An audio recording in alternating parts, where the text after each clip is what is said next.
बढ़ते हैं आगे। थार मरुस्थल का प्रवेश द्वार सूर्य नगरी जोधपुर में राजनीति उबाल पर है। चैत्र की गर्मी के साथ ही यहां का सियासी पारा भी इन दिनों गर्म है। एक रिपोर्ट देखिए।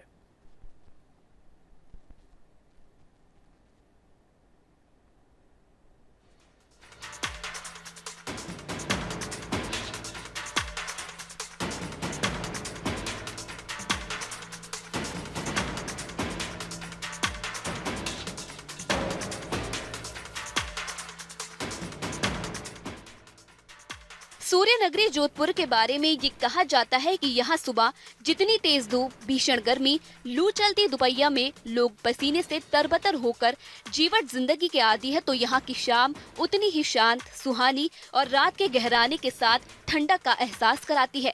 लेकिन इन दिनों यहाँ की राजनीतिक माहौल ने इस ठहरे शहर में गर्माहट ला दी है। थार में उड़ते रेत के बवंडर के बीच राजनीतिक बहस और चर्चाओं की गूंज दिल्ली तक सुनाई दे सकती है। मुख्यमंत्री अशोक गहलोत की राजनीतिक विरासत का परचम हाथ में थामे वैभव गहलोत शहर के भीतरी इलाकों में ही नहीं बल्कि दूर दराज गांव और ढाणियों में अपने लिए जन समर्थन हासिल करने के लिए जोर आजमाइश कर रहे हैं। उनके पिता अशोक गहलोत ने 4 दशक पहले जो राजनीतिक बीज बोया, उसकी फसल काटने का आज वक्त आ गया है। वैभव गहलोत की पहचान उनके पिता अशोक गहलोत से है, जिन्होंने राजनीति का पहला पाठ अपने घर से ही सीखा। जोधपुर में 1951 से 2014 तक 17 बार हुए लोकसभा चुनाव में कांग्रेस ने 8 बार, बीजेपी और निर्दलीय ने 4 बार और 1 बार आरएलडी ने यहां से जीत हासिल की। अशोक गहलोत 5 बार यहां से सांसद भी बने। 2014 में मोदी लहर में बीजेपी के गजेंद्र सिंह शेखावत ने राज परिवार की बेटी चंद्रेश कुमारी को सीधे मुकाबले में 4,10,000 मतों से पराजित किया था। तो वहीं उस समय 8 विधानसभा क्षेत्रों में से 6 पर बीजेपी के विधायक थे। 2019 में परिस्थितियां इसके उलट होकर आज 6 पर कांग्रेस और 2 पर बीजेपी के विधायक हैं। प्रधानमंत्री नरेंद्र मोदी के जोधपुर दौरे ने माहौल को और गर्मा दिया। ऐसे में मुख्यमंत्री अशोक गहलोत के लिए ये एक चुनौती है कि वो अपने धीर, गंभीर और सरल और सहज सुलभ व्यक्तित्व से मोदी के धुआंधार प्रचार की आंधी को कैसे रोक पाएंगे। राजनीतिक हलकों में ये भी कहा जा रहा है कि जोधपुर की ये लड़ाई उनके लिए सबसे बड़ी राजनीतिक चुनौती है। परिणाम चाहे कुछ भी रहे, राजनीति के केंद्र में अशोक गहलोत ही रहेंगे। 4 दशक से जोधपुर की स्थानीय राजनीति का केंद्र बिंदु रहे अशोक गहलोत को राजस्थान की राजनीति के जादूगर के रूप में भी पहचाना जाता है। उन्होंने अपने कार्य और अनुभव से आज तक जो कुछ हासिल किया है, उसकी असली परीक्षा तो इस लोकसभा चुनाव में है, जब वो अपने पुत्र वैभव गहलोत को राजनीतिक शिक्षा देते हुए, उनका मार्गदर्शन करते हुए इस परीक्षा में पास करवाएंगे। यही अशोक गहलोत के राजनीतिक जीवन की सबसे बड़ी चुनौती है, जिस पर खरा उतरकर एक बार फिर राजनीति के जादूगर की पहचान को कायम करना है। न्यूज इंडिया के लिए ब्यूरो रिपोर्ट। कांग्रेस की राष्ट्रीय महासचिव प्रियंका गांधी वाड्रा ने बुधवार को यूपी के महुआ में कार्यकर्ताओं की भारी भीड़ के बीच अपना रोड शो शुरू कर दिया। इस रोड शो में कार्यकर्ता जमकर उनके समर्थन में नारेबाजी की। इससे पहले उन्होंने फतेहपुर में एक जनसभा को संबोधित करते हुए भाजपा पर हमला बोला था।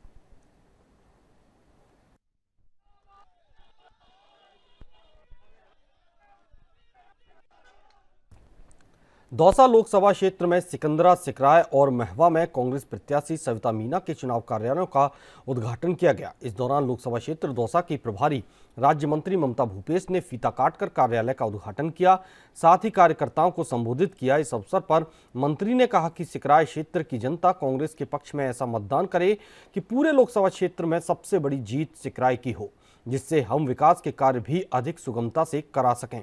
वहीं राज्य मंत्री ने प्रधानमंत्री नरेंद्र मोदी पर भी जमकर हमला बोला।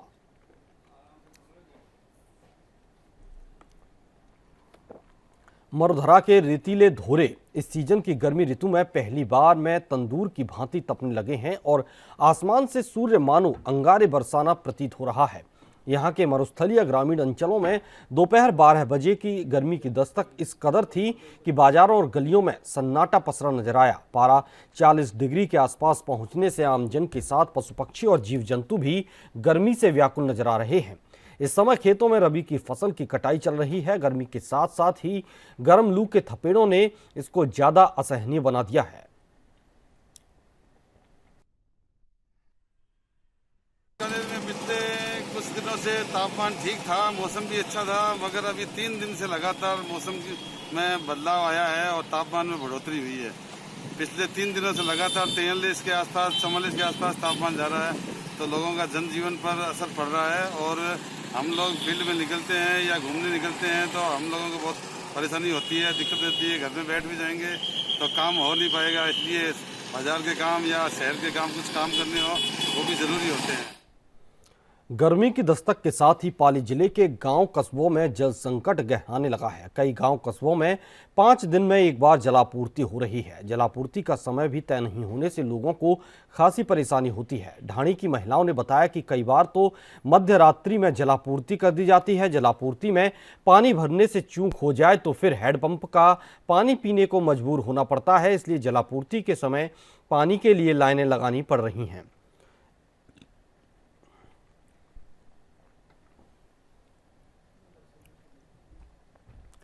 जयपुर के हीरापुरा पावर हाउस से स्क्रैप की धोखाधड़ी के मामले का क्राइम ब्रांच ने खुलासा किया है। पुलिस ने पावर हाउस के एईएन सहित ठेकेदारों को गिरफ्तार किया है। बता दें कि ठेकेदार स्क्रैप के नाम पर पिछले 2 साल से सरकार को करोड़ों रुपए की चपत लगा रहे थे। क्राइम ब्रांच के एडिशनल डीसीपी राजेंद्र त्यागी ने बताया कि पावर हाउस में स्क्रैप का राम अवतार मीणा ने ठेका ले रखा था। राम अवतार मीणा अपने बेटे सुरेश और दिनेश की मदद से पावर हाउस से निकले स्क्रैप को अपने गोदाम भिजवा देता था और वहां से कम वजन का स्क्रैप वजन करवा कर लेता था। पुलिस ने ठेकेदार राम अवतार मीणा, एईएन अरुण वर्मा सहित 6 लोगों को धोखाधड़ी के मामले में गिरफ्तार कर लिया है। सीआई यूनिट को सूचना मिली थी कि आरएससीबी हीरापुरा स्थित जो इनका गोदाम है वहाँ से स्क्रैप के ठेके निकलते हैं। उस ठेके के तहत जो माल ले जाया जाता है उसमें काफ़ी बदमाशी की जा रही है। इस सूचना पर सीआईयू टीम और एसएचओ करनी बिहार ने मिलकर जो कार्रवाई की है। इस कार्रवाई के तहत 2 सिमिलर नंबर के ट्रक, एक जैसे ट्रक पकड़े गए हैं। पूरा खेल इस तरीके से था कि इनको 100 टन जैसे स्क्रैप को निकालने का इनको कॉन्टेक्ट। खबर यूपी के मुरादाबाद से, जहां प्रेम प्रसंग का पता लगने पर भाई ने बहन के ऊपर तेल डालकर आग लगा दी, जिससे युवती के दोनों पैर जल गए। तो वहीं बेटी को बचाने के चक्कर में मां भी झुलस गई, जिन्हें जिला अस्पताल में भर्ती करवाया गया। मामला कुंदरकी थाना क्षेत्र के महमूदा नगला गांव का है। फिलहाल किसी ने मामला दर्ज नहीं करवाया है।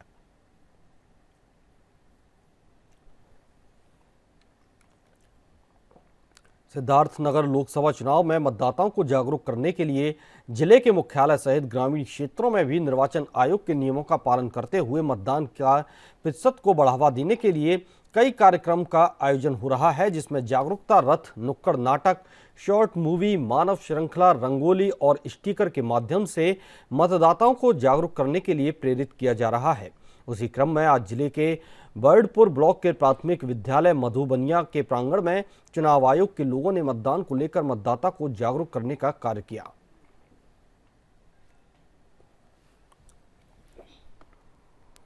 इस बुलेटिन में फिलहाल इतना ही। देखते रहिए न्यूज़ इंडिया।